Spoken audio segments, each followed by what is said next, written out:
D part second में बिहारी का शेष बचा हुआ काव्य हम आगे पढ़ते हैं। ओंधाई सीसी सुलखी बिरह बरनी बिल्लात बीच ही सुखी गुलाबी को छूटी छेने गात। तो सवाई जयसिंह के जो दरबारी कवि बिहारी ने इस दोहे में ऊहात्मकता का वर्णन किया है।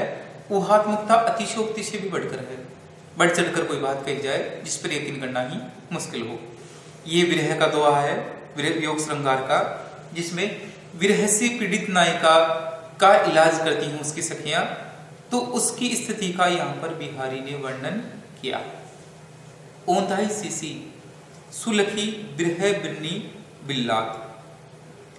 यहाँ पर जो सखी है वो नायिका को नायक के विरह में पीड़ित देखकर उसे लगता है कि ये बहुत ज्यादा उसके लिए परेशान है, हताश है, निराश है, और उसको विरह में ज्वर आता है, बुखार आता है। सुलखी अच्छी तरह उसको देखती है, बिरह बिरनी विरह की आग में जलते हुए, बिल्लात और तड़पड़ाते हुए, बिलखते हुए, तड़पड़ाते हुए। विरह की आग में जलकर उसे ज्वर आ रहा है और वह तड़प रही है नायक के लिए।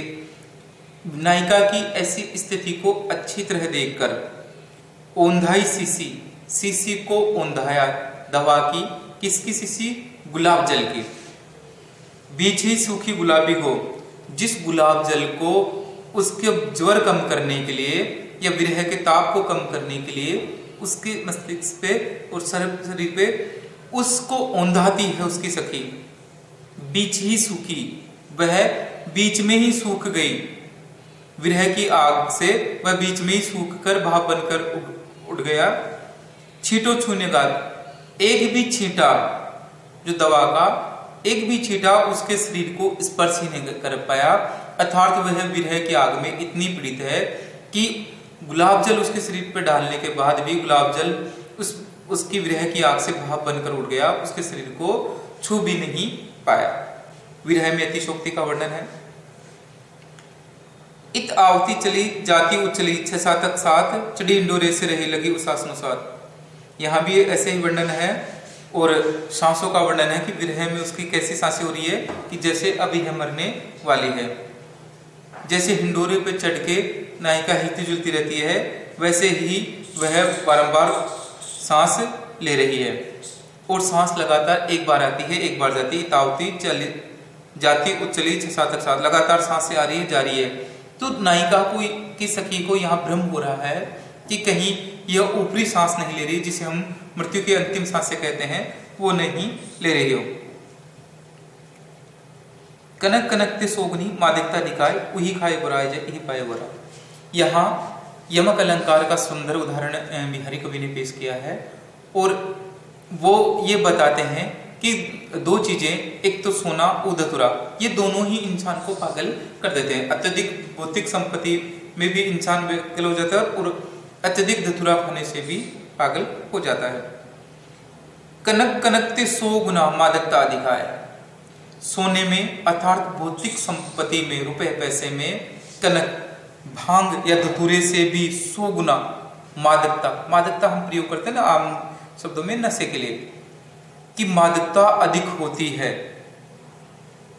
कैसे? उही खाए बुराई जाए यही पाए बुराई, कि उसको तो खाने, किसको? धतूरे को, धतूरे के खाने के पश्चात इंसान पगला सा जाता है, लेकिन यही पाए बुराई। लेकिन सोना ऐसी चीज है, रुपए पैसा चीज है कि उसको पाने मात्र से ही वह पागल हो जाता है। को कही सके बड़ेनु लखे बड़ियो भूल, दीने दई गुलाब की इन डारनी वे फूल। अब यहाँ पर बिहारी कवि ये कहते हैं कि जो बड़े लोग हैं उनकी कमियों को कैसे हम कमी कह सकते हैं। उन्होंने जो किया वो सही किया, अच्छा किया तो अच्छा, वो कोई गलत भी किया तो वह भी उस महान ने किया है, इसलिए हम भी उसको अच्छे रूप में प्रयोग करते हैं। उसी बात का यहाँ पर वर्णन किया है कि हम उन्हें दोष नहीं दे सकते। को कही सके बड़े नसूल लखे बढ़िया भूल, कि जो बड़े महान व्यक्ति से अगर कोई गलती भी करते हैं तो हम उन्हें कुछ भी कह नहीं सकते हैं, क्योंकि दीने दई गुलाब की इंडारनी वे फूल, कि गुलाब की कली कितनी सुंदर है और उस पर पुष्प भी बहुत अच्छा खिलता है, लेकिन उस पर प्रकृति ने कांटे दिए हैं तो हम उन कांटों को भी स्वीकारना होगा, हम उसमें कमी नहीं निकाल सकते, क्योंकि जो गुलाब का सौंदर्य है हर पुष्प के आगे वह श्रेष्ठ है, उसके आगे हर पुष्प अन्य पुष्प है वो बेकार है उसके सौंदर्य के आगे। नहीं प्राग नहीं मधुर मधु नहीं विकासी काल, अले कले ही सुबंध्यो आगे कौन हुआ। यहाँ पर बिहारी कवि ने अपने राजा सवाई जयसिंह के ये दोहा लिखकर भेजा था, और ऐसा माना जाता है कि सवाई जयसिंह अपनी नव जो रानी थी, नवयुवती रानी थी, तो उसके विवाह के पश्चात वो उसके साथ इतने डूबे रहे सांसारिकता में कि उन्होंने राजकार्य पर बिल्कुल ही ध्यान देना बंद कर दिया था।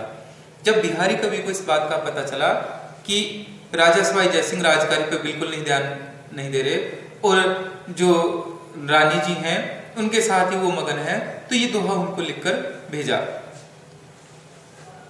नहीं पराग नहीं मधुर मधु नहीं विकास इहकाल, यह अन्योक्ति का बहुत अच्छा उदाहरण है। इन्होंने सीधे सीधे बात न कहकर, क्योंकि राजा है नाराज हो जाए, तो सीधे सीधे बात न कहकर अपनी बात अन्य के माध्यम से स्पष्ट की है। अली कली सुबंधो आगे कौन हवाल, अली भंवरे हे भ्रमर कली सुबंधो, तू इस पुष्प की कली से ही इतना बंध गया। पहले हम अर्थ भंवरे के संदर्भ में लेते हैं, अगले फिर बाद में राजा के संदर्भ में लेंगे, सवाई जयसिंह के संदर्भ में। अली हे भ्रमर कली ही सुबंध्यो, तू इस पुष्प की कली से ही इतना बंध गया, आगे कौन हवाल, तो आगे तेरी क्या हालत होगी जब कली पुष्प बनकर खिल जाएगी। क्योंकि अब पहली पंक्ति बात है, नहीं पराग, अभी इसमें पराग कण भी नहीं आए, न मधुर मधु, अभी इसमें आनंद प्रदान वाले कण भी नहीं है, नहीं विकास काल, और समय के अनुसार अभी इसका विकास भी नहीं हुआ। इसीलिए हे भ्रमर तू अभी इस कली के फेर में इतना मत पड़, ये जब पूरी पुष्प बन जाएगा, पूरी तरह खिल जाएगी, तब तेरा क्या हालत होगी। अब इसी अर्थ को हम सवाई जयसिंह के संदर्भ में लेंगे। अली भ्रमर, यहाँ सवाई जयसिंह के लिखा है, सवाई जयसिंह कली ही सुबंध्यो, अभी तो ये नवयुवती है, अभी से इतना बंध गया, आगे कौन हवाल, आगे क्या हालत होगी जब ये पूर्ण रूप से युवती बन जाएगी। क्योंकि नहीं परागु, नहीं तो इसमें आनंद के परागकण है, नहीं मधुर मधु, नहीं इसमें यौवन की मादकता है, नहीं विकास इहकाल, और समय के अनुसार इसका विकास भी नहीं हुआ। ये तो केवल नवयुवती है, जब यह पूर्ण रूप से यौवन के चरम पर पहुंच जाएगी और युवती बन जाएगी, तब तेरी क्या हालत होगी। इसलिए ही राजा सवाई जयसिंह आपको राजकार्य पे ध्यान देना चाहिए। मृत्यु प्यास पिंजरा प्रयो सुआ समय के फेर, आदर दे दे बोलियो तो बायसु बलि के फेर। अब यहाँ पर समय की महत्ता बताई गई है। यदि किसी का समय खराब हो तो वह सब सुविधाएं होते हुए भी नरक नार की जिंदगी जीता है, और कभी समय ऐसा होता है कि कौवे जैसे को भी बुला बुला के भोजन दिया जाता है। मृत्यु प्यास पिंजरा प्रयो सुआ समय के फेर, कि ये समय का फेर है कि पिंजरे में पड़ा हुआ सुआ भी, तोता भी, कभी प्यास के कारण या खाना पाना नहीं मिलने के कारण वह उस पिंजरे में ही दम तोड़ देता है।